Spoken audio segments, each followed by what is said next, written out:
시파 줄거리. 화영과 송강의 계책으로 산에서 곤욕을 치른 진명은 황신과 함께 산채에 합류하고 강군이 대군을 이루어 청풍산을 소탕한다는 소식에 산채 사람들은 모두 양산박으로 들어가기로 결정한다. 양산박으로 가는 길 위에서 여방과 곽성이 합류하고 석장군 소경을 만나 부친이 돌아가셨다는 편지를 받은 송강은 황급히 고향으로 떠나고 일행은 송강의 편지를 가지고 양산박으로 향한다. 양산박에 이르자 산채 안에서 연석이 베풀어지고 21개의 두령자리가 정하여진다. 고향에 돌아온 송강은 서찰이 그를 돌아오게 하려는 거짓 편지임을 알게 되고 그의 죄는 일부 감하여져 강주성으로 유배를 떠나게 된다.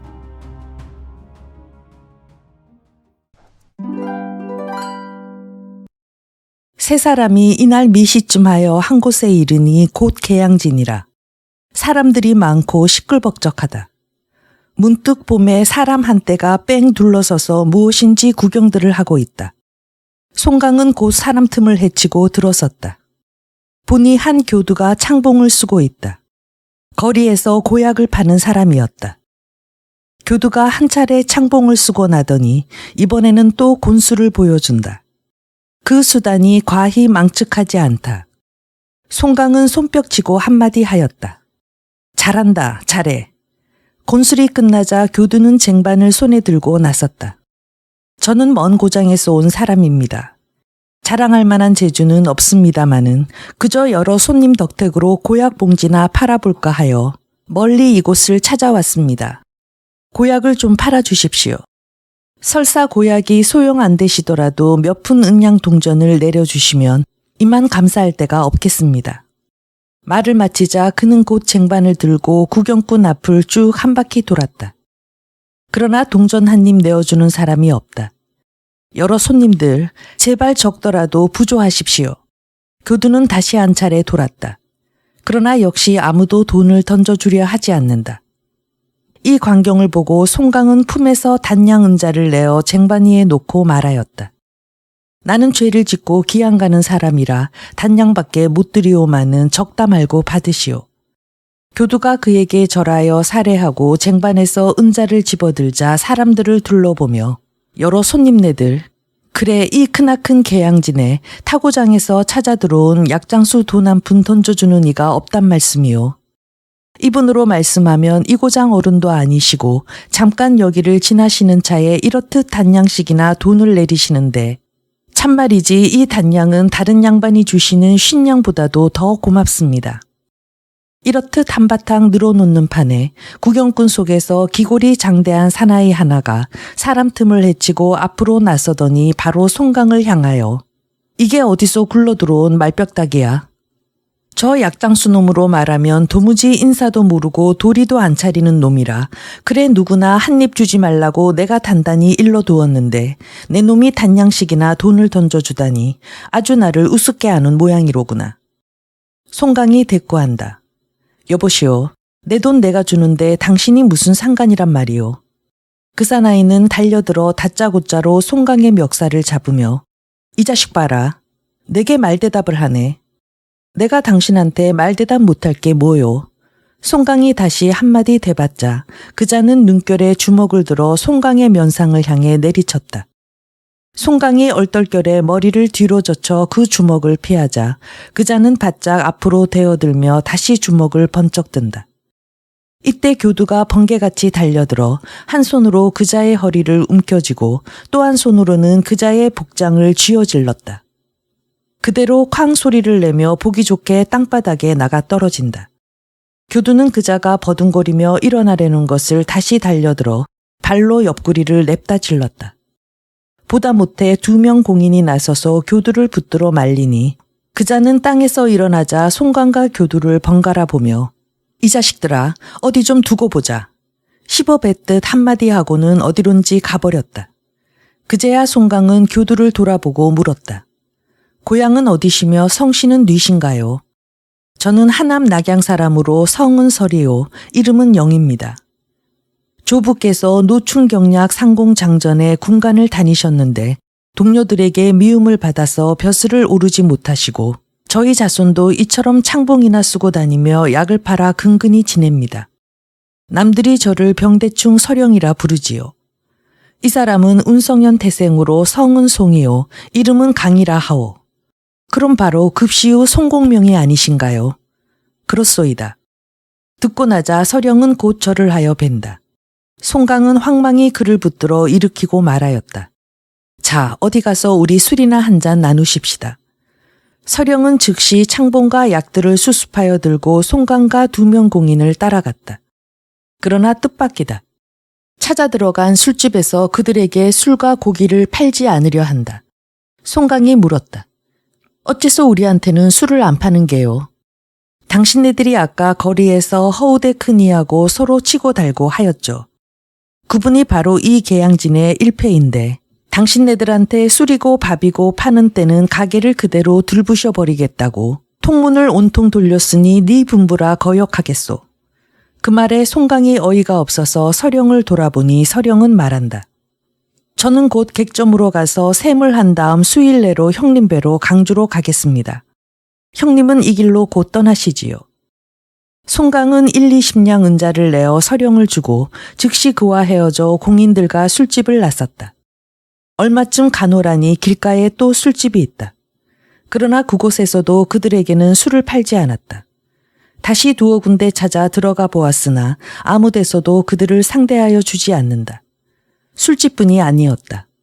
객점을 몇 군데 찾아가 보았으나 그곳에서도 역시 그들에게는 방을 빌려주려 하지 않았다. 어느덧 날이 저물었다. 이거 쓸데없이 창봉 쓰는 거 구경 좀 하다가 욕을 단단히 보지 않나. 설마 촌에까지는 통문이 돌지 않았을 것이니 한시바삐 여기를 떠나기로 합시다. 송강은 2명 공인과 함께 촌으로 나갔다.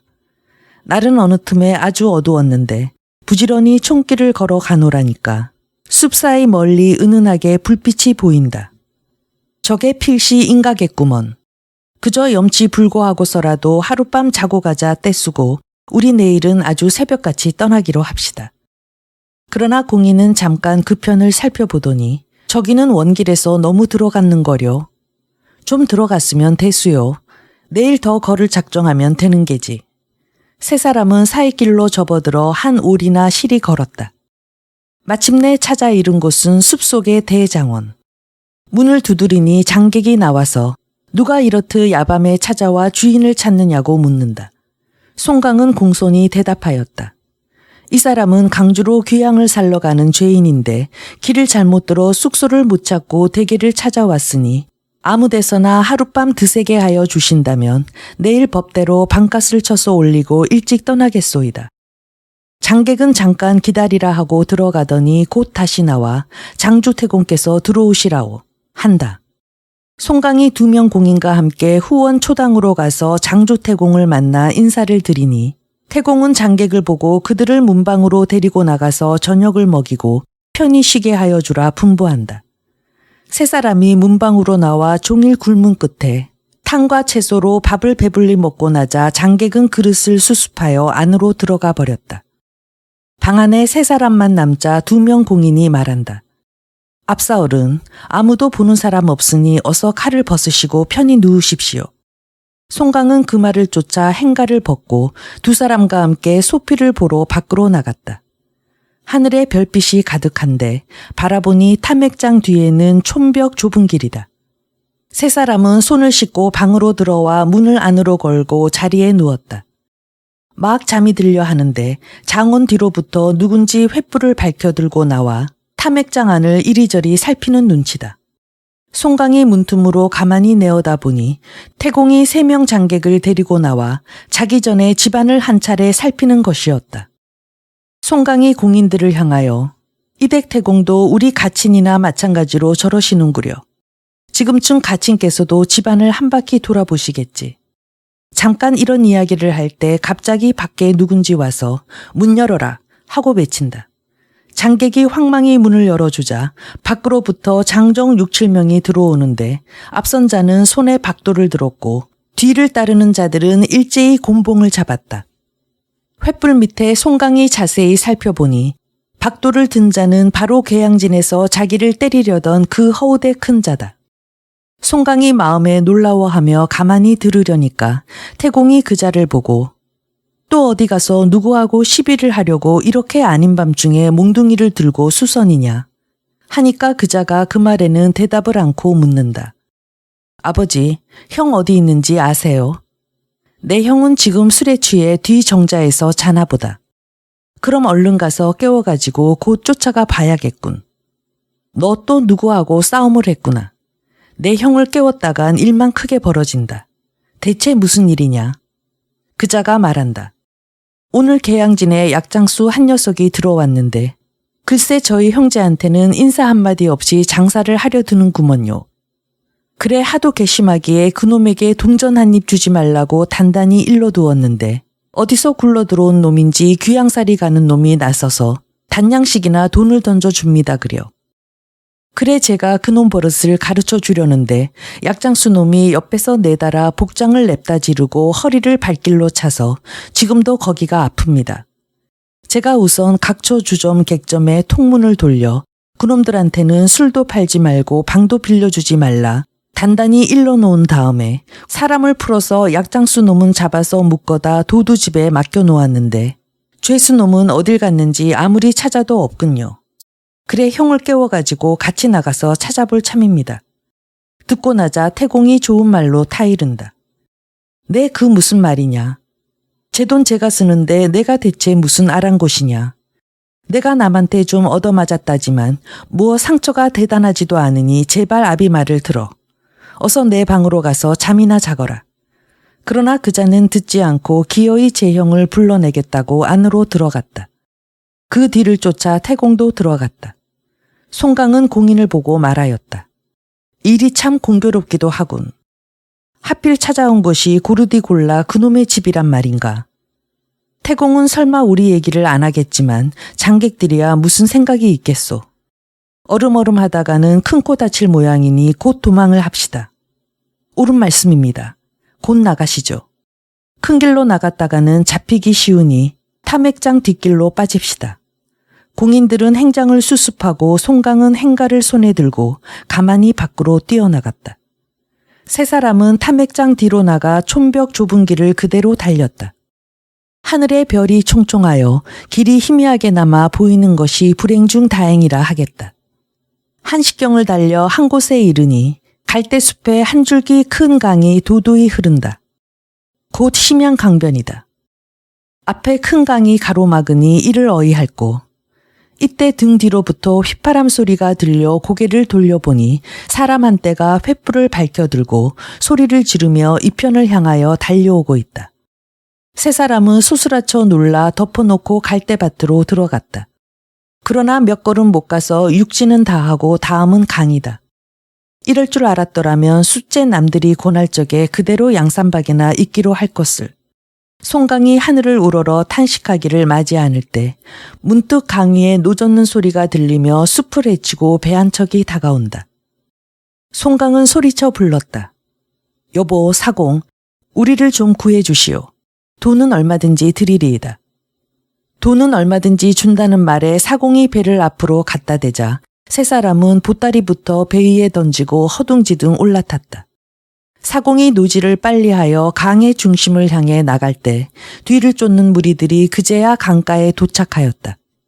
횃불이 10여 자루나 되어 그 근방이 나처럼 밝은데 배 위에서 자세히 살펴보니 허우대 큰 자 둘은 손에 박도를 들었고 나머지 20여인은 모두 창과 몽둥이를 손에 잡았다. 이 자들이 일제히 나서서 외친다. 여보 사공, 어서 배를 이리 돌리슈. 송강과 2명 공인은 선장 안에 납작하니 엎드려서 여보 사공, 어서 갑시다. 돈은 얼마든지 드릴 테니. 사공은 말없이 고개를 끄덕이며 연에 노를 저어 상류를 향해 거슬러 올라간다. 무태 있는 무리들이 다시 외친다. 이놈 사공놈아, 배를 돌리지 않으면 내 놈들을 모조리 죽일 테니 그리 알아라. 그러나 사공은 콧웃음 칠 뿐이다. 무태 있는 무리는 다시 소리 높여 외쳤다. 이놈 사공놈아, 내 놈이 대체 누구이기에 우리 말을 안 듣고 감히 이러느냐. 사공은 픽 한 번 웃고 그제서야 입을 열어 대답한다. 나 말이냐. 나는 장자공이시다. 이 말을 듣자 그들 가운데 허우대 큰 자가 한 걸음 나서면서 누군가 했더니 장대가시로군. 그럼 나를 알아보시겠소. 왜? 내가 청맹간이던가 자네를 몰라보게. 그럼 왜 배를 돌리지 않으시오? 거기 탄 새 놈을 어서 우리에게 내주시오. 그만두게. 나는 이 세 분 손님을 모시고 가서 판도면이나 대접하려네. 그대로 배를 저어 상류로 올라가니 송강은 마음에 사공이 어찌나 고마운지 모르겠다. 그래도 살 때가 되느라 이 사공을 만났지. 그러나 네 알았으랴. 그들의 환란은 이 사공을 만나서 더 큰 것이었다. 얼마쯤 올라가다 노를 눕혀놓더니 사공은 그들을 돌아보고 난데없이 소리를 한마디 한다. 이놈들아, 너 판도면이 먹고 싶으냐, 혼돈이 먹고 싶으냐? 판도면이라면 밀국수요, 혼돈이라면 도래떡이지만 이 경우에 떡이나 국수가 아닐 것이다. 첫째 배를 탄 사람들을 보고 땅땅 으르며 하는 수작이 보통 심상한 사공은 도저히 아니다. 송강은 어안이 벙벙하여 사공의 기색을 연해 살피며 한마디 물어보았다. 대체 판도면은 무엇이고 혼돈은 무엇이오? 사공이 눈을 부라리며 대답한다. 일러주랴. 판도면이란 한 칼에 한 놈씩 두 동강을 내서 강 속에 처박는 게고 혼돈이란 구태여 내가 칼을 쓸 것 없이 너희 세 놈이 곱게 옷들을 벗어놓고 물속으로 뛰어들어가는 거다. 듣고 나자 세 사람은 하느님 맙소사를 부른다. 간신히 환란을 벗어나왔나 하였더니 다시 더 큰 재앙을 만나고 만 것이다. 송강은 두 공인과 함께 무릎을 꿇고 빌었다. 사공님, 저희 보따리 속에 들어있는 모든 재물이며 옷까지는 하나 남기지 않고 다 드리겠으니 제발 세 사람의 목숨만은 살려주십시오. 그러나 사공은 검따 쓰다 말이 없이 선창 속으로 들어가더니 시퍼런 칼 한 자루를 들고 나온다. 이놈들아, 어서 말해라. 뭘 먹을 테냐? 훌훌 벗어놓고 물속으로 들어가든지 그렇지 않으면 칼맛을 보든지. 이제는 어찌할 도리가 없었다.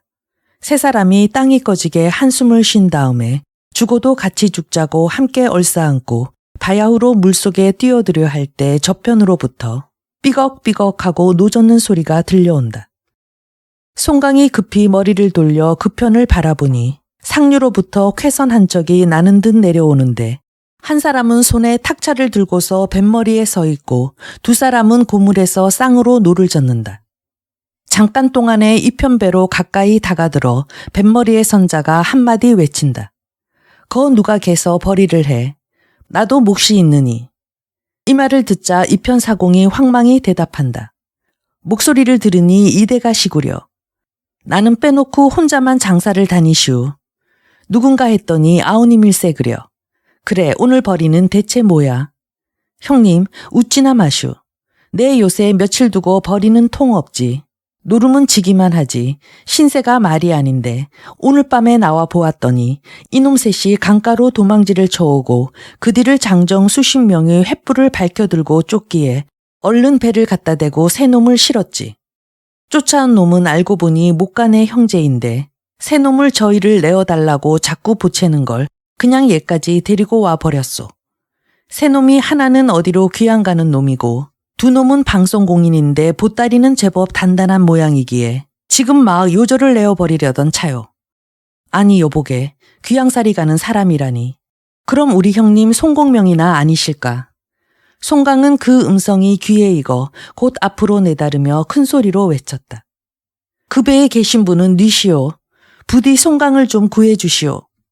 그 사나이는 깜짝 놀라 아이쿠 정말 우리 형님이시네 하고 배를 더욱 급히 몰아오는데 별빛 아래 자세히 살펴보니 그는 다른 사람이 아니라 송강이 바로 엊그제 계양령에서 서로 의를 맺어 형제가 된 여주태생 이준이요.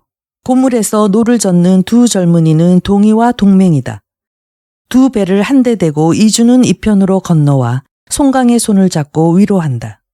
형님, 그래 얼마나 놀라셨습니까? 제가 조금만 늦게 왔다면 또 큰일 날 뻔하였습니다 그려. 그렇잖아도 오늘 웬일인지 집에 앉아서도 공연히 마음이 불안하여 견딜 수가 없기에 에라 벌이나 나서 볼까 하고 강으로 나왔지요. 나오기를 참 잘하였습니다. 이때 장사공은 혼자 어리둥절하여 이준의 얼굴만 물끄러미 쳐다보고 있다가 가만히 한마디 묻는다. 이대가 그럼 이 어른이 바로 송공명이시오. 이제야 알았나.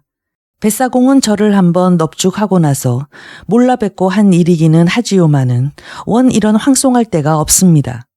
참말이지 하마터면 이놈이 큰일을 저지를 뻔하였습니다 그려. 하고 죄를 살해하였다. 송강은 이준에게 물었다. 이분은 대체 뉘신가? 이분은 저와 의형제를 맺은 소고산 태생 장횡으로 별명은 선화화라 한답니다. 형님이 당장 몸으로 겪어보셨으니 아시겠지요마는 이 심양강을 오르내리며 남에게 좋은 일 많이 하는 것이 이 사람의 생업이지요. 두 배를 함께 강가에 대고 모두 무태 내리자 장횡은 모래판에 엎드려 다시 한번 송강에게 절을 드리고 형님, 부디 이놈의 죄를 용서하여 주십시오. 거듭 사죄한다. 송강이 별빛 아래서 장횡을 자세히 살펴보니 칠척의 몸에 눈은 세모가 지고 황색 수염 붉은 머리에 눈동자가 붉다. 이가 곧 어떤 물길도 사나운 바람도 두려워하지 않고 물속을 종횡무진한다는 사람이다. 장행이 절하기를 마치고 송강에게 묻는다. 형님, 대체 무슨 일로 귀양을 살러 가시게 되었나요? 이준이 송강을 대신하여 일장 이야기를 푸니 장행은 그의 유배지가 강주임을 알자 마침 자기 아우 장순이가 그곳에 있으니 편지를 전해달라고 청한다. 제 아우가 강주에 있는데 형님 가시거든 제 편지나 좀 전하여 줍시오. 하지만 참 누구더러 편지를 써달라누. 장행이 걱정을 하는 것을 이준이 이 사람아 촌으로 들어가거든 누구 문간 선생에게라도 청하면 되지 않나. 동이 동맹을 그곳에 남겨두어 배를 보게 하고 네 사람은 촌을 향해 밤길을 갔다. 한 오리쯤이나 갔을까 저편 길 위에 햇불이 보인다. 저 사람들 그저 길로 헤매는구먼. 장행이 한마디 하자 이준이 저 사람들이라니 못간의 형제 말이오. 못간의 형제라면 불러다가 형님께 인사나 드리게 하세. 그 말에 송강이 펄쩍 뛴다. 아니 저자들을 부르다니. 그렇잖아도 나를 잡지 못해서 성아들인데. 그러나 이주는 아무 염려 마십시오. 저 사람들이 형님이 누구신 줄 모르니까 그랬지. 알고서야 어딜 감히 그럴 법이 있겠습니까? 말을 마치자 휘바람을 한번 휘익 분다. 그 소리를 듣자 무리들은 한다름의 이편으로 달려왔다. 와보니 참으로 뜻밖이다. 저희들이 이제껏 잡지 못해서 눈이 벌겠던 죄인을 이준과 장행 두 사람이 바로 칙사처럼 받들어 모시고 있는 것이 아닌가. 목가 형제는 어리둥절하여 물었다. 두 분 형님, 이 사람하고는 어떻게 아셨수? 이준은 껄껄 웃고 어떻게 알다니. 자네들은 그럼 이 어른을 누구신 줄 알고 그러나. 우리야 모릅죠. 그저 오늘 거리에서 괘씸한 짓을 좀 했기에 이제껏 잡으러 다니던 판이라오. 내 전에 늘 말씀하던 산동의 급시의 송합사 송공명이시여. 어서 절하고 뵙게. 그 말을 듣자 형제는 박도를 땅에 던지고 땅에 엎드려 절을 하고 빌었다. 신성은 익히 듣자 왔더니 뜻밖의 이곳에서 배웁니다. 저희들 죄는 만번 주고 아깝지 않사오나 그저 몰라 뵙고 한 일이니 부디 용서하여 주십시오. 송강이 곧 그들을 붙들어 일으키고 성명을 물으니 이준이 대신 나서서 말한다. 이 사람은 몰찰한 목흥이요. 저 사람은 소찰한 목춘입니다. 본래 이고장 사람으로 형제가 부요하지요. 이 계양진의 1패랍니다. 원래 이곳에 3패가 있는데 참 형님은 모르시겠군요. 계양 영하에는 저하고 이립이 1패요. 계양 진상은 이 사람 형제가 1패요. 심양 강변에는 장횡 장순이가 1패라 그래 3패라고 한답니다. 듣고 나자 송강은 목콩을 돌아보고 여러분이 그처럼 정분이 각별하시니 그럼 아주 서령이도 놓아주셨으면 좋겠소. 목콩이 웃으며 그 약장수 녀석 말씀이죠. 제 아우를 보내서 곧 데려오도록 하겠습니다. 하여튼 제게로들 가시지요. 장객 하나를 먼저 보내어 연석을 준비하게 하고 목쿵이 송강과 이준, 장행의 무리를 이끌어 목가장으로 돌아가니 아우 목추는 서령이를 데리러 가고 장객 2명은 동이 동맹을 청하러 간다. 일행이 장상에 들어섰을 때는 이미 오경이다. 안으로부터 목태공을 청하여 내어 서로 보고 손과 주인이 자리를 나누어 앉아 술잔을 들었다. 그날은 날이 저물도록 술 마시고 즐기고 이튿날 송강이 떠나려 하니 목흥이 붙들고 놓지 않는다. 남의 인정을 막는 수 없어 송강은 한 사흘 그들을 따라 나서 그곳의 경치를 두루 구경하고 나흘째 되는 날 목대공과 여러 호환에게 작별을 하고 장행이 그 아우에게 보내는 편지를 받아서 간직한 다음 송강은 마침내 2명 공인과 함께 목가장을 떠났다. 배 타고 강 하나 건너니 곧 강주라 세 사람은 배에서 내리자 바로 강주 분해로 들어갔다. 13. 강주성. 이때 강주 지부는 채득장이니 곧 당조태사 채경의 9째 아들이라 이로 인하여 강주 사람들은 그를 불러 채구지부라 한다. 강주는 전량이 풍부하고 사람과 물자가 풍성한 곳이다. 채구의 위인이 원래 탐욕적이고 천성이 사치한 터라 채태사가 그를 이곳으로 보낸 까닭이었다. 지부의 영을 받아 강주성의 노성궁으로 압송되자 송강은 우선 여러 사람들의 인정을 사두려 차발에게는 10량, 관영에게는 20량을 보내고 영내에서 관사하는 사람과 심지어 사환에 이르기까지 모조리 약간 은자를 집어주었다. 이로 인하여 영리에 누구 한 사람 그를 좋아하지 않는 자가 없다. 이윽고 그는 점시청으로 끌려갔다. 관영이 청상에 앉아 새로 유배온 제인 송강이는 듣거라. 선조 태조 무덕 황제의 성지 사례에 무릇 신임 유배수는 누구나 먼저 100사리봉을 받기로 되었으니 그리 알렸다. 여봐라. 어서 형구를 갖추어 죄인을 쳐라. 송강이 아랜다. 소인이 노상에서 감기가 들어 여지껏 낫지가 못하오이다. 관영은 이미 그에게서 적지 않은 뇌물을 받은 터라 송강의 입에서 그 말이 나오기가 무섭게 얼굴이 누르고 살이 쭉 빠진 게 따는 몸에 병이 있는가 보다. 사리봉은 아직 맡아두어라 하고 다음에 좌우를 돌아보고 저자가 본래 현리 출신이라니 본영 초사방에 초사를 박아주도록 하여라. 송강은 관영에게 깊이 살해하고 단신방으로 물러나와 행리를 수습하여 가지고 초사방으로 들어갔다. 우선 술과 고기를 사서 모든 죄인들을 대접하고 때때로 차발과 패두를 청하여다 술을 권하며 관영에게도 가끔 예물을 보낸다.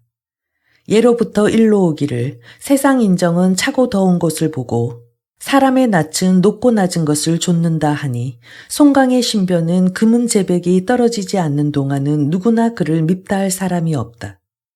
어느 날 차발은 초사방에서 또 송강에게 술 대접을 받으며 이야기 끝에 한마디 한다. 송합사, 내 그간 여러 번 말씀하였거니와 왜 절급게 여태 상내전을 안 보내시오? 압사가 여기 온 지도 벌써 열흘이 넘었으니 내일이라도 절급이 여길 오신다면 일이 거북하지 않겠소. 상관없소. 저 줄 돈이 어디 있소. 혹 차발께서나 쓰시겠다면 내 얼마든지 드리겠소마는 절급에게는 동전 한 입 안 내주겠소. 원 이 양반 보게. 절급이 어떤 분인 줄 알고 막 이러시오. 그러다간 욕을 단단히 보지. 상관없대도 그러는구려. 다 좋은 도리가 있다오. 이렇듯 이야기하고 있을 때 문득 패두가 들어오더니 방금 절급이 나와서 청상에 있는데 새로 유배온 자가 상내전을 드리지 않았다고 펄펄 뛰며 곧 잡아드리란다고 한다. 차발이 자리에서 벌떡 일어나며 내 그래 뭐랬소. 공연히 고집을 부려서 나까지 처지가 곤란하지 않소. 애원하듯 한마디 하니 송강이 도리어 웃으며 과히 근심 마시오. 절급은 내가 혼자 가서 만나볼 테요. 참말이지 아무 염려 말고 일간 또 술이나 자시러 오시오. 하여 차발을 보낸 다음 그는 서서히 초사방에서 나와 점시청으로 갔다. 절급은 청전에 등자를 내어놓고 앉았다가 패두가 송강을 끌고 들어오는 것을 보자 곧 큰 소리로 묻는다. 누가 새로운 죄인인고? 패두가 송강을 가리키고 아랜다. 이 사람입니다. 절급은 소리를 가다듬어 꾸짖었다.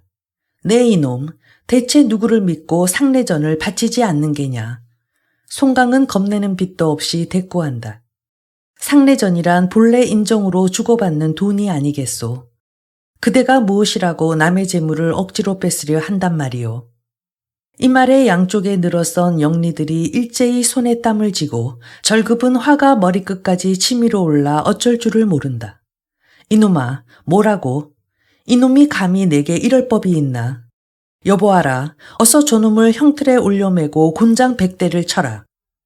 그러나 그곳에 모여선 영리들이 모두가 송강에게는 돈도 받았었고 술도 얻어먹어 사이가 특별한 터이라 이 영이 한 번 내리자 차마 저는 못 때리겠다고 일제히 질겁을 하여 흩어지고 만다. 절급은 이 꼴을 보자 더욱 노기가 충천하였다. 그러나 모두 도망을 가고 영을 거행할 놈이 하나도 없다. 그는 마침내 몸소 신봉을 집어들고 송강 앞으로 왔다. 송강이 얼른 한마디 한다. 아니, 절급은 대체 내게 무슨 죄가 있다고 이러시오. 이놈아, 무슨 죄가 있느냐고. 내 앞에서는 기침만 한 번 해도 죄가 되는 줄 알아라. 아주 대단하시구려. 하지만 서로 그게 죄가 된다기로 죽을 죄야 아니겠지요. 이놈아, 뭐라고? 죽을 죄가 아니면 내가 널 못 죽일 줄 아느냐. 송강이 픽 웃으며 말한다. 내가 상례전 좀 안 바쳤다고 죽어야 한다면 양산박에 오와꼬와 왕래하는 사람은 어떻게 하노? 절급이 그 말을 듣자 저도 모르게 신봉을 땅에 떨어뜨리고 급히 묻는다. 너 지금 뭘 했느냐? 양산박에 오와꼬와 왕래하는 사람 얘기를 했소. 절급이 당황해하며 내가 대체 누구이며 그 얘긴 어디서 나온 거냐? 송강은 다시 한번 빙그레 웃은 다음 나는 산동 운성령 사는 송강이란 사람이요. 송강의 이름을 듣자 절급은 깜짝 놀라 황망히 손을 들어 읍하고 그럼 형장께서 바로 산동의 급시우 송공명이십니까? 이곳은 조용히 말씀드릴 처소가 못되기로 인사도 차리지 못합니다. 저하고 같이 성내로 들어가시지요. 좋소이다. 그럼 잠깐만 기다려 주시지요. 송강은 초사방으로 돌아와 행리 속에서 오용의 편지와 약간의 은자를 꺼내어 품에 지니고 절급과 함께 강주 성내로 들어갔다. 큰 길가에 있는 술집 누상으로 올라가서 자리를 잡고 앉아 절급은 곧 물었다. 형장, 오와꾸는 어디서 만나셨나요? 송강은 말없이 품에서 오용의 편지를 내어주었다. 절급이 받아서 읽고 나더니 곧 자리를 떠나 그에게 정중히 절을 한다. 송강은 황망히 답례를 하였다. 이 절급이 대체 누구인가? 송강이 앞서 양산박에 들렀을 때 군사 오와꾸가 그에게 청거한 강주 양원 압로절급 대원장 대종이다. 이 대원장이 남에게 없는 도수를 가졌으니 길을 가거나 혹은 문서를 가지고 긴급 군정을 나는 듯이 알릴 때나 간마 2개를 양편 넓적다리에 붙이고 한번 신행법을 일으키면 하루에 능히 500리를 가고 만약 간마 4개를 붙이는 때에는 하루에 능히 800리를 가니 이러므로 인하여 사람들이 모두 그를 신행태보 대종이라 부르는 터이다. 송강과 대종 2사람은 주좀 누상 한편 각자 안에서 서로 술잔을 주고받으며 이야기가 그치지 않는다. 서로 뜻이 맞아 오랜 친구 같다. 송강이 그간 서로 사귄 허다한 호골들을 들어서 이야기하니 대종이 또한 오와꼬와 서로 왕래하는 일을 말하여 대화가 한창 난만할 때 문득 다락 아래서 왁자지껄하는 소리가 들리더니 그 집 더부살이가 분주히 각자 안으로 뛰어들어와서 대종을 향하여 호소한다. 원장 어른, 좀 내려가 봐주십시오. 그 양반이 원장 어른이나 좀 어려워하시지 다른 사람은 누가 뭐래도 막무가내니까요. 아니 지금 아래에서 야료를 부리는 자가 누구이기에 왜 늘 원장 어른하고 함께 다니시는 철우 이대가 안 계세요?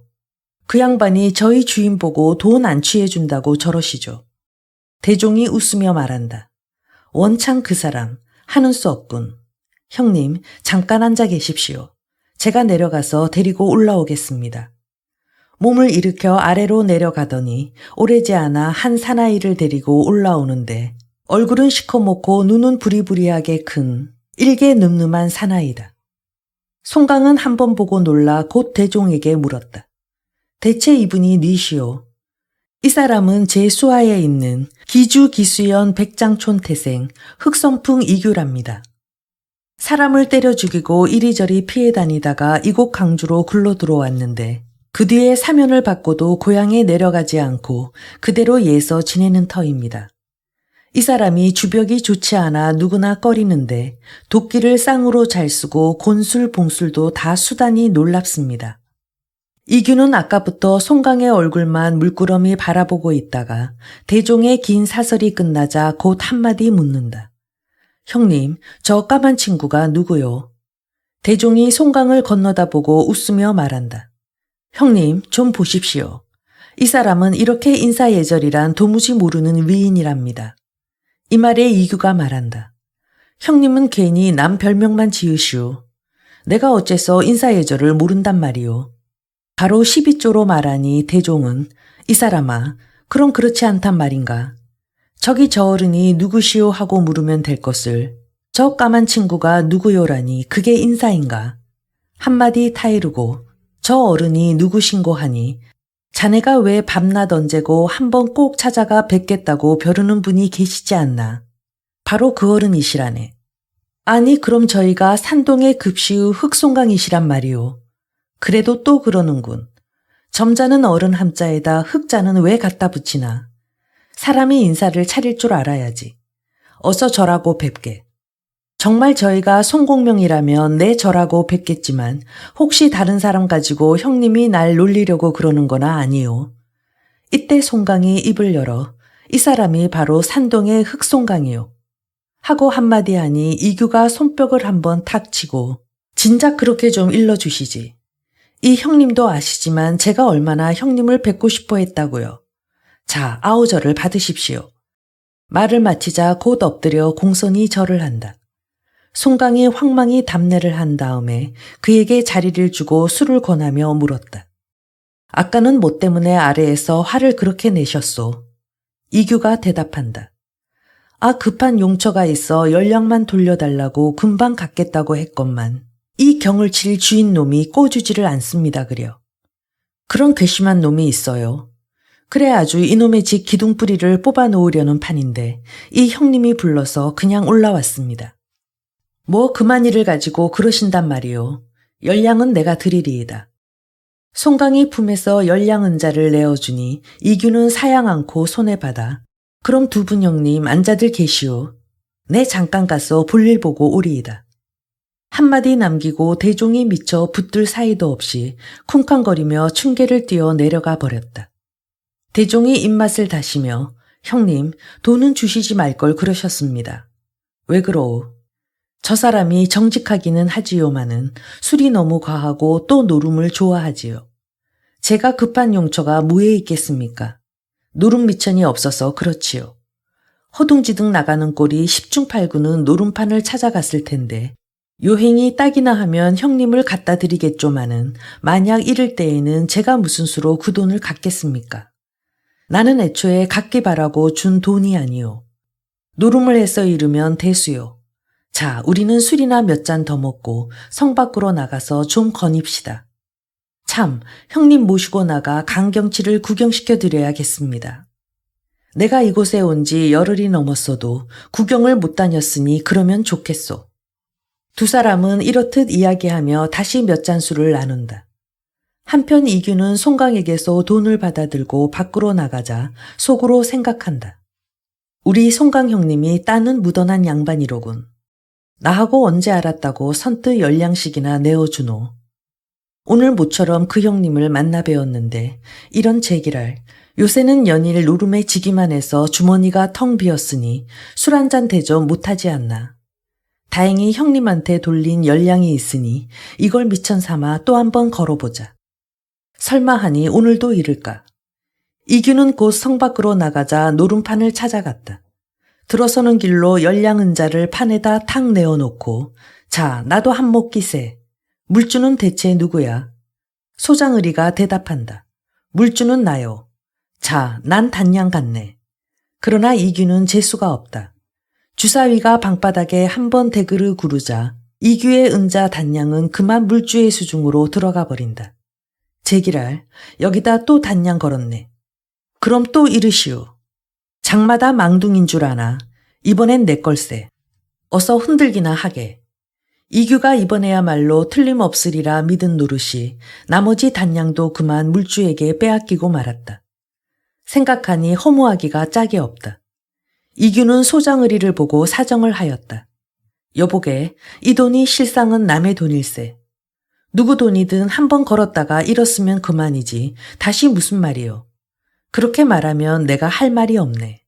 그럼 내 도로 달라지는 않을 테니 꾸어는 주겠나. 내일 꼭 갚음세. 그게 어디서 누굴 보고 하는 수작이요. 예부터 일로 오는 말이 다 있지 않수. 노름판에선 부자도 없다고.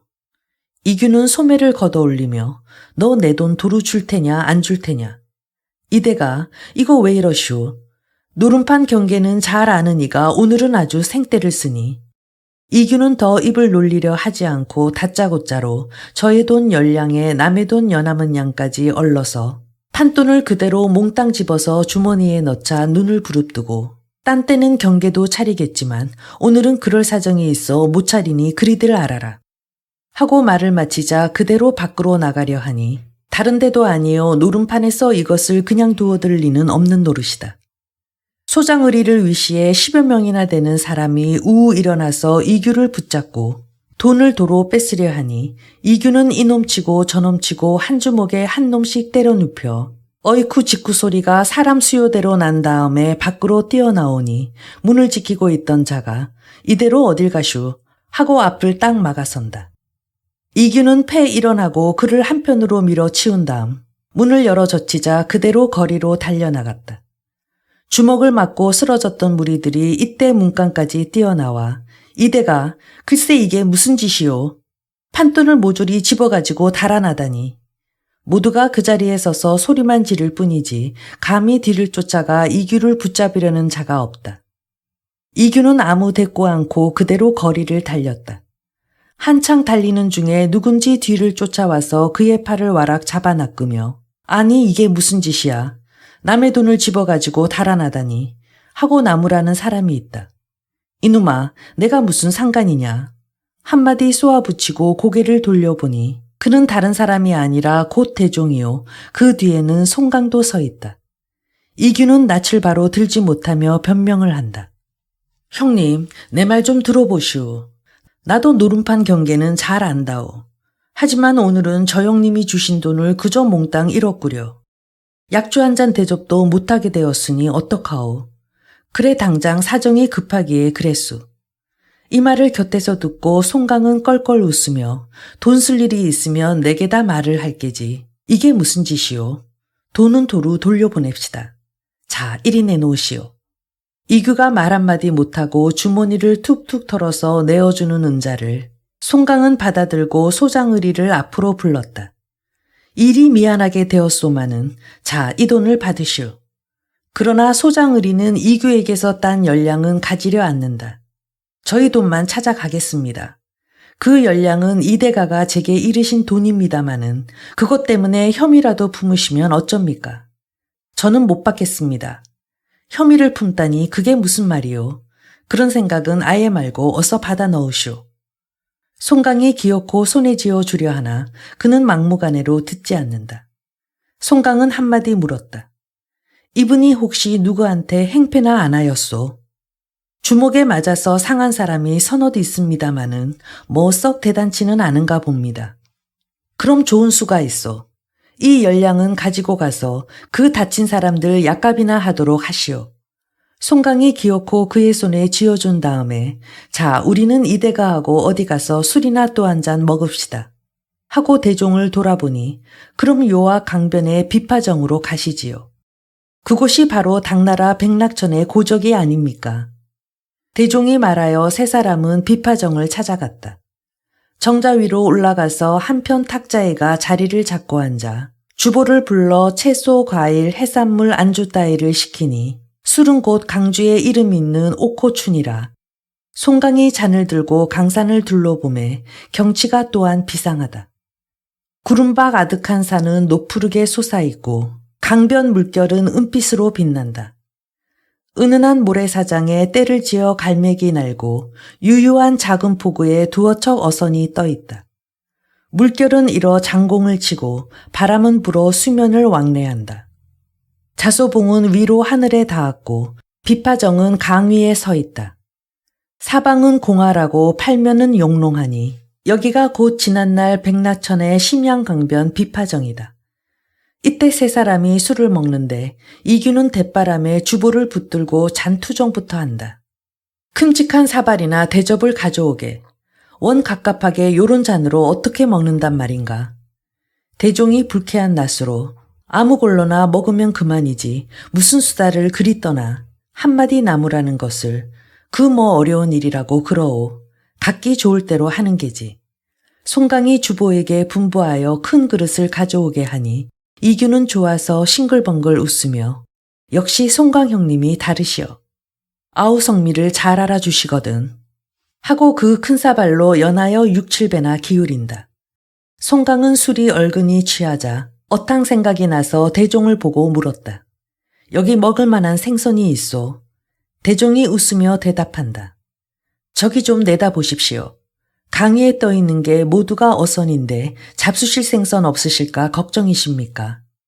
곧 주보를 불러 어탕을 만들어 오게 하니 시킨 지 오래지 않아 탕 세 그릇이 그들 탁자 위에 오른다. 우선 그릇부터 아름답다. 미식이 아름다운 기명만 못하다더니 이 집이 그릇 하나는 잘 쓰는군. 송강은 한마디 하며 대종과 함께 숟가락을 들었다. 그러나 이기는 그냥 손으로 탕 속의 생선을 움켜 한 입에 쳐넣더니 가시도 발라내지 않고 그대로 씹어먹는다. 송강은 그 꼴이 하도 우스워 입가에 떠오르는 웃음을 참지 못하며 자기는 국물만 두어 번 떠먹어 보고는 숟갈을 내려놓았다. 대종이 말한다. 형님, 생선이 좀 상한 것 같지 않아요? 글쎄, 썩 싱싱하지는 못한 것 같구려. 아무래도 상했습니다. 형님, 잡수지 마십시오. 그들의 수작을 듣고 이규는 형님네들 안 잡수시려건 나눠주시오. 하고 이번에도 그냥 손으로 움켜다가 먹느라 온통 탁자 위에 국물을 흘리고 법석이다. 대종은 다시 주보를 불러 올렸다. 싱싱한 생선 없나? 지금껏 좀 상했나 본데 있거든 다시 한 그릇 잘 좀 해오게. 주보가 두 손을 비비며 말한다. 바른 대로 말씀이지 그게 오늘 들어온 게 아니어서 썩 싱싱하지가 못하답니다. 여태 어아 주인이 나오지를 않아 일건 저렇게 배들이 들어와 있어도 팔고 사지를 못하고 있으니 성한 고기가 있겠습니까? 그 말을 듣자 이규가 자리에서 벌떡 일어나 그럼 내가 가서 펄펄 뛰는 놈들 2마리만 구해다가 형님네들 잡숫게 하리다. 하고 내려가는 것을 자네는 그냥 앉아있게. 이 사람들어 구해오라면 될 거 아닌가. 대종이 붙들어 앉히려 하였으나 그는 듣지 않고 그대로 밖으로 나가버렸다. 원 사람도 어딜 가든지 저 모양이니 제가 불러오길 잘못했나 봅니다.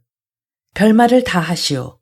나는 오히려 그 천진한 게 취할 점으로 생각하는데. 이규가 나간 뒤에 두 사람은 이러한 대화를 하며 비파정 위에서 술잔을 기울인다. 이규가 강변으로 나와 보니 어선 8, 90척이 강가 녹양수 아래로 일자로 늘어서 있는데 배 위에 어부들이 배 꽁무니에가 번듯이 누워 잠을 자는 자도 있고 뱃머리에가 쪼그리고 앉아서 그물을 엉는 자도 있고 혹 물속에 들어서서 멱을 감는 자도 있다. 때는 5월 중순. 붉은 해가 바야흐로 서산을 넘으려 하는데 어아 주인이 여지껏 나오지를 않아 배를 풀지 못하고 있는 것이다.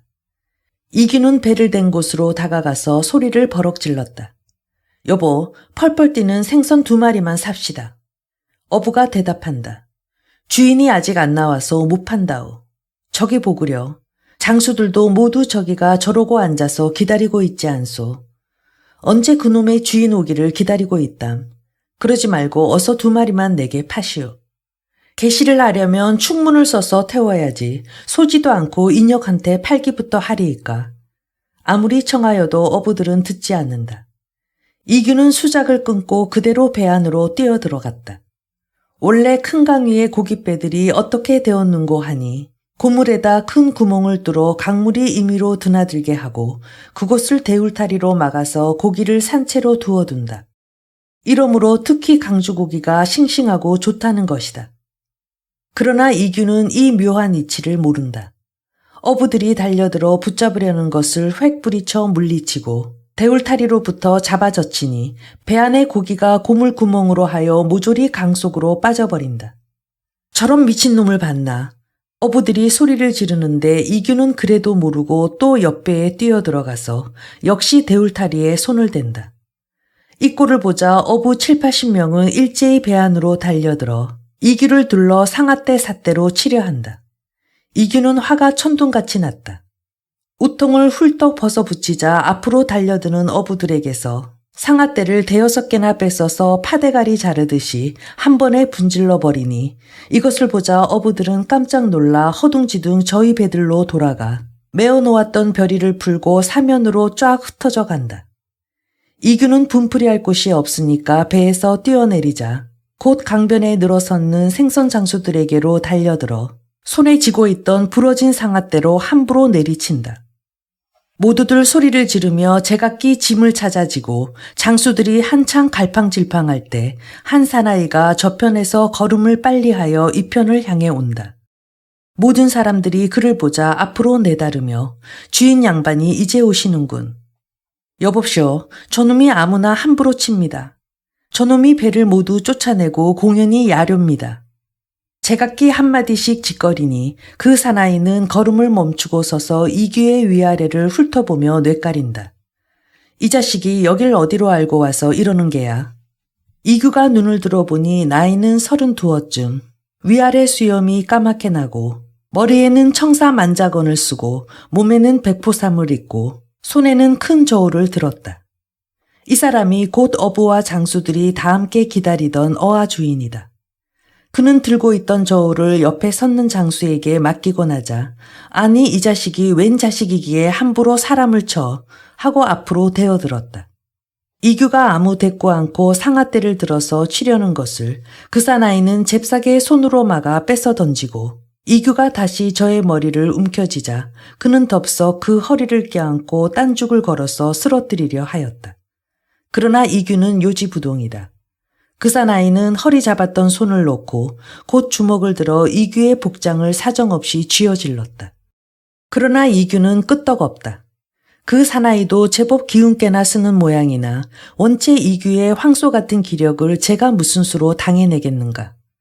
그 사나이가 손을 멈추고 이번에는 발을 번쩍 들어서 이규의 정강이를 걷어차려 할 때 이규는 병력 같은 소리를 지르며 그 사나이의 팔을 잡아 획 앞으로 낚아챘다. 그 사나이가 쿵 하는 소리를 내고 땅바닥에가 푹 고꾸라지자 이규는 그를 깔고 앉아 냅다 주먹으로 그의 등줄기를 후렸다. 사뭇 북치는 소리가 났다. 이규가 한창 패주고 있을 때 누군지 뒤로 와서 이게 무슨 짓인가? 어서 놓고 일어나게 하고 그의 어깨를 잡는 사람이 있다. 돌아다 보니 대종과 송강이다. 이규가 손을 놓고 일어나자 그 사나이는 그대로 몸을 빼쳐 어디론지 도망을 가버리고 말았다. 대종이 이규를 붙들고 자네는 그래 가는 곳마다 시비니 만약 그렇게 사정없이 때리다가 사람 하나 죽이게나 되면 어쩐단 말인가. 눈이 빠지게 책망하는 것을 송강이 길에서 그럴 것 없어. 자, 이대가 어서 옷이나 찾아 입고 다시 가서 술이나 드십시다. 하여 이규는 벗어던졌던 포삼을 찾아서 한 옆에 끼고 두 사람 뒤를 따라섰다. 그러나 그들이 걸음을 옮겨 10여 보쯤 갔을까 할 때 등 뒤에서 누군가 소리를 가다듬어 욕설을 퍼붓는다. 이 빌어먹다 돼질 자식아, 이리 와서 다시 한번 나오고 해보자. 이규가 고개를 돌려보니 아까 그 사나이가 발가벗은 몸에 잠방이 하나만 걸치고 혼자서 상아떼 들고 배 위에 가 서서 꾸짖는데 온몸이 희기가 마치 눈과 같다. 이 천참만륙할 검둥아, 내가 널 무서워한다면 사내 대장부가 아니다. 너도 설마 날 보고 도망이야 안 가겠지. 이규는 화가 천둥같이 났다. 옆에 끼고 있던 포삼을 그대로 동댕이 치고 강가로 나가며 이놈의 자식, 어서 이리 올라오너라. 소리를 지르니 그 사나이는 상아대지를 하여 배를 강변에 대는 듯 곧 상아떼를 고쳐들며 한 번 휘둘러 냅다 이규의 넓적다리를 후려 갈겼다. 이규는 화가 꼭지까지 치밀어 전후 생각 없이 배 위로 뛰어오르니 그의 분을 돋구어 물 위로 깨는 것이 원래 그 사나이의 계책이라 이규가 배 안으로 뛰어들자 곧 상아떼를 물속에 박으며 한 번 용을 쓰니 배는 광풍에 낙엽이 휘날리듯 그대로 강심을 향하여 살같이 나간다. 이규도 헤엄을 아주 못 치지는 않으나 수단이 그리 신통치는 못한 터라 은근히 마음에 겁을 집어먹을 때 그 사나이는 상아떼를 내려놓자 곧 이규 앞으로 다가와서 이놈아 너 어디 한번 해보자. 그의 팔을 덥석 움켜잡으며 너 매는 천천히 맞고 물맛부터 좀 봐라. 발을 들어 한 번 쿵 하고 구르니 벌컥 배가 엎어지며 두 사람은 서로 부둥켜 안은 채 텀벙 물속으로 거꾸로 박힌다. 송강과 대중이 강변으로 달려와서 볼 때는 배는 이미 엎어진 뒤다. 저 노릇을 어쩝니까? 이거 큰일 났구려. 두 사람은 애가 타서 어쩔 줄을 모르는데 강변에는 어느 틈엔가 구경꾼이 4,500명이나 모여들어 저놈이 이젠 경을 단단히 쳤네. 저놈이 이제야 임자를 만났지. 배가 터지도록 물은 잘 먹겠다. 제각기 한마디씩 짓거리고 섰다. 송강과 대종이 강변에서 바라보니 그 사나이가 이규를 껴안고 연방 물 위로 나왔다 물속으로 들어갔다. 저는 재미삼아서 연애 자맥질을 하는 모양이나 이규는 죽을 공경을 치른다. 하나는 전신이 쑥같이 검고 하나는 온몸이 눈처럼 흰데 서로 껴안고 한 덩어리가 되어서 청파벽랑 사이에 한 번 솟았다. 한 번 잠겼다. 연애 자맥질하는 광경이 모르는 사람 눈에는 아닌 게 아니라 재밌는 구경거리가 아닐 수 없다. 강변 녹양수 그늘에 모여 섰는 수백 명 무리들은 그들의 싸움을 돈 주고도 좀처럼 보지 못할 구경거리로만 아는 모양이나 황소처럼 사납던 이규가 물속에 끌려 들어가기 수십 번에 그만 축 늘어져서 다 죽게 된 꼴을 멀리 바라보는 송강과 대종은 이제는 잠시도 그대로 더 버려두고만 있을 수 없었다. 대종은 사람들을 보고 물었다. 대체 저 사람은 누구요? 아는 이가 대답한다. 이곳 매어 주인으로 장순이라는 사람입니다. 장순이란 말에 송강이 문득 깨닫고 그럼 바로 낭리백도란 별명 가진 이가 아니오. 한마디 물으니 모두들 예, 저 사람이 바로 낭리백도 장순이지요. 라고 한다. 송강은 대종을 돌아보며 말하였다. 내가 바로 저 장순이의 형되는 장영이란 사람의 편지를 가지고 있는데 대종은 이 말을 듣자 곧 강희를 향해 큰 소리로 외쳤다. 여보, 장희가 우리는 백시장의 편지를 부탁받고 온 사람이요. 그리고 그 시커먼 친구는 우리 아는 사람이요. 그만 용서해주고 어서 이리 나오시오. 강 위에서 이 말을 듣고 장순이 고개를 들어보니 대종이라. 곧 이규를 놓고 강가로 헤엄을 쳐 나왔다. 원장어른, 이 꼴을 하고 배워 죄송합니다.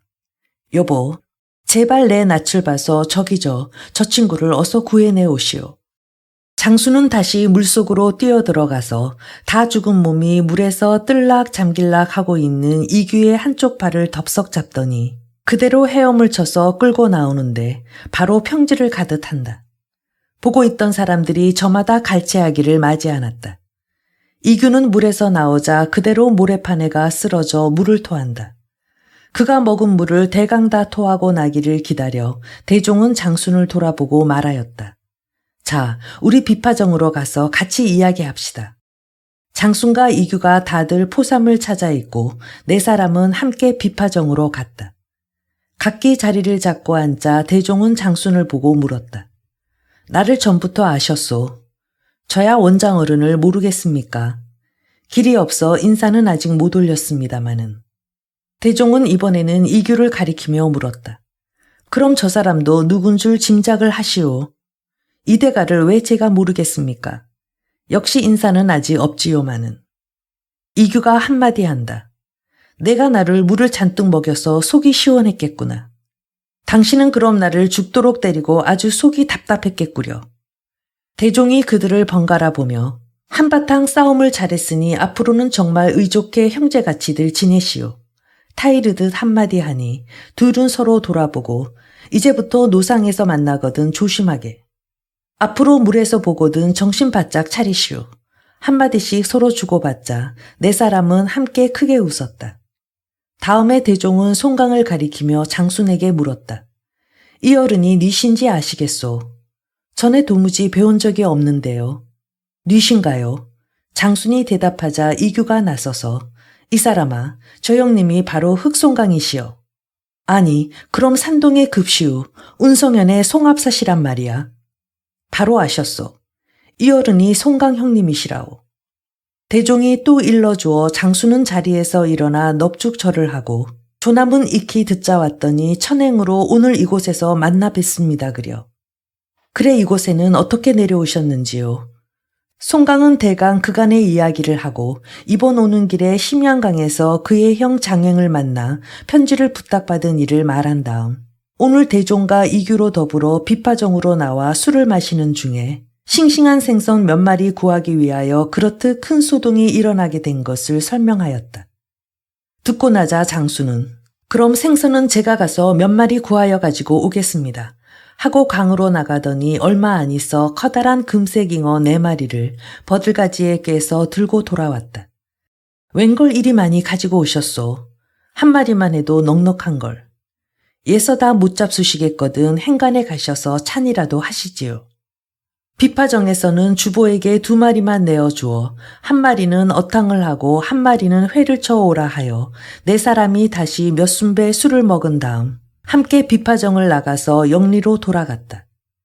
이날 4사람은 초사방에서 다시 한동안 이야기를 한 다음 송강은 행랑 속에서 장행의 편지를 꺼내서 장순을 주고 또 50냥 은전을 이규에게 주었다. 3사람은 날이 저물었어야 비로소 돌아갔다. 그날 장순이가 영리까지 들여다준 금색 잉어 2마리가 하도 탐스러운 통에 송강은 그 중에서 한 마리는 관영에게 선사하고 나머지 한 마리는 그 밤으로 자기가 먹어버렸는데 입에 달다고 하여 아마도 과식을 하였던가 보다. 밤중에 배가 끓고 창자가 쥐어뜯듯 아파서 잠 한 잠 못 자고 새벽부터 연달아 20차례 뒷간 출입을 하여 송강은 아주 반이나 죽어 자리를 쓰고 누워버렸다. 이곳에 오던 길로 관영이와 모든 사람의 인심은 사둔터이라 영리의 모든 무리가 연이어 미음도 쑤어주고 물도 데워주고 하는 판에 장순이 또 금색잉어 2마리를 들고 찾아왔다. 아이고 생선 좀 잡숫고 욕을 단단히 보십니다 그려. 곧 의원을 청해다 보시는 것이 좋지 않겠습니까? 장수는 의원 청하기를 권했으나 송강은 과식을 해서 탈이 난 것이니 의원까지 청할 것은 없고 약국에 가서 지사 육화탕 한 첩만 지어다 주오. 하고 다시 모처럼 가져온 금색잉어는 한 마리는 관영에게 또 한 마리는 차발에게 보내달라고 부탁하였다. 장수는 생선을 들고 나가서 보낼 때 보내고 또 약국에 들러 약을 지어오고 한동안 병자 곁에서 시중을 든 다음 저녁에야 돌아갔다. 그 이튿날은 대종과 이규가 술과 안주를 마련하여 들고 왔다가 송강이 뜻밖에도 탈이 나서 누워있는 것을 보고 술은 저희들끼리 먹고 늦도록 앉아 이야기하다가 돌아갔다. 송강은 그 뒤 6, 7일이 지났어야 비로소 자리에서 일어났다. 혹 대종이나 찾아오지 않나 하여 마음으로 은근히 기다리다가 그날 하루를 그냥 보내고 이튿날은 조반을 일찍 치르고 나서 약간 은자를 품에 지닌 다음 영리에서 나와 성내로 들어갔다. 길에서 사람을 붙잡고 대원장의 집을 물으니 본래 그는 처자가 없는 사람이라 송악묘여 간음함에서 혼자 유하고 있다 일러준다. 그러나 찾아가 보니 문을 밖으로 잠가놓고 주인은 없다. 송강은 그러면 이규나 찾아볼까 하여 그의 집을 물어보니 모두가 말한다. 그 사람이 웬 집이 있나요? 그저 노성령 안에서 지내는데 얘 가서도 며칠 묵고 쟤 가서도 며칠 묵고 하니 종족을 어디가 찾겠습니까? 송강은 다시 장순을 만나보려 그의 집을 물었다. 그러나 장순의 집은 성 밖에 멀리 떨어진 촌에 있고 고깃배나 들어와야 강으로 나오며 성 안에는 다만 노름이나 하러 들어올 뿐이라고 한다. 송강은 그만 단념하고 혼자서 성 밖으로 걸어 나갔다. 나와 보니 강 풍경이 역시 희한하게 좋다. 두루 구경하며 천천히 걸으면서 주루 앞에 이르니 한 자루 망간이 서 있고 거기다 청포 주패자를 걸었는데 그 위에 심양 강정고라 쓰여 있다. 다시 눈을 들어 처마 아래를 쳐다보니 심양누라 쓰여있는 패액은 소동파의 필적이 분명하다. 송강은 속으로 생각한다. 내 운성연에 있을 때 강주 심양루가 유명하다더니 그게 바로 여기였구나. 동행 없는 것이 아쉬우나 그냥 지나칠 수야 있나. 누문 화표주 위에 한상 주련이 달렸으니 세간 무비주여 천하 유명루라. 송강은 곧 다라 위로 올라갔다. 다라간 한편 각자의 자리를 잡고 난간을 의지하여 누안을 둘러보니 참으로 술 한잔 먹기 좋은 곳이다. 주렴은 볕을 받아 빛나고 화동은 높이 구름 위에 떴다. 구름 낀 첩첩산 중에 안개 낀 강. 그러자 주보가 올라와서 묻는다. 관님께서는 누구 손님을 기다리십니까? 혹은 혼자서 올라오셨나요? 혼자서 그냥 나온 길일세. 술과 안주를 마련해 주는데 생선은 빼게. 주보가 내려가더니 오래지 않아 탁자를 두 손에 받쳐들고 올라오니 술 한 병에 채소와 과일, 안주 몇 접시가 다 맛깔스럽고 그릇은 모두가 주홍 반첩을 썼다. 송강은 마음에 기뻤다. 이렇듯 술과 안주가 정제하고 그릇이 청초하니 참으로 강주란 좋은 곳이로고. 내 비록 죄를 짓고 멀리 귀양 온 몸이로되 도리어 아름다운 산과 강을 보니 그나마 다행이 아닌가. 우리 운성연에도 명상고적이 덜어 있다지만 경치가 어디 여기만 한가. 혼자서 난간을 의지하여 마음껏 술을 마시고 송강은 저도 모르게 술에 크게 취하였다. 내 본래 산동태생으로 운성서 자라 강호의 호걸들과 어울려 한낱 허명을 얻었으나 나이 30이 넘도록 공명을 못 이루고 도리어 이곳으로 귀양 오는 신세가 되었으니 고향의 노친과 형제를 어느 날에나 다시 만난단 말인고. 신세를 생각하니 저도 모르게 두 줄 눈물이 뺨을 흘러내린다. 난간에 의지하여 강바람을 쐬며 이 생각 저 생각을 하노라니 가슴에 떠오르는 만 가지 감회가 절로 시 한 수를 이룬다. 붓을 빌어 나도 한 수 적어보자. 혹 뒷날 영달하여 와본다면 그도 흥치 있는 일이 아니겠는가. 곧 주보를 불러 지필 연묵을 가져오라 하여 주흥이 이는 대로 소매를 걷어 올리고 큰 붓에 먹을 듬뿍 찍어 글을 쓴다. 어릴 때 일찍이 경사를 배웠고 장성함에 또한 곤모가 있도다. 마치 사나운 범이 거친 언덕에 누워있듯 가만히 발톱과 이빨을 감추고 욕을 참더라. 불행히 두 뺨에 자자를 받고 강주로 귀양은 왔으나 다른 날 마냐 원수갑기를 얻는다면 피는 심양 강구를 물들이리. 수고 나자 송강은 한 번 읽고 크게 웃고 서너 잔이나 연거푸 술을 마신 다음 다시 붓을 들어 쓴다. 마음은 산동에 있고 몸은 오에 있네. 강산을 유랑하여 부질없이 한숨만 지우누나 다른 날 만약에 뜻을 이루고 본다면 내 한번 웃어보리. 황소가 대장부 아니더라고. 쓰고 나자 송강은 끝에다 덧붙인다. 운성 사람 송강이 씀. 붓을 던지고 자리로 돌아오자 다시 잔을 기울여 마시니 이제는 정말 취하여 몸조차 가누지 못하겠다. 송강은 주보를 불러 술값을 셈하고 행하를 두둑히 내린 다음 누에서 내려오자 이리 비틀 저리 비틀 그래도 용하게 영리로 돌아와 방문을 열어 붙이며 옷 입은 채로 침상 위에 쓰러져서 이튿날 새벽까지 세상 모르고 잤다. 잠이 깬 시각은 오경. 그러나 그는 바로 어제 심양루 위에서 벽상에다 시를 쓴 일을 도무지 기억하지 못한다.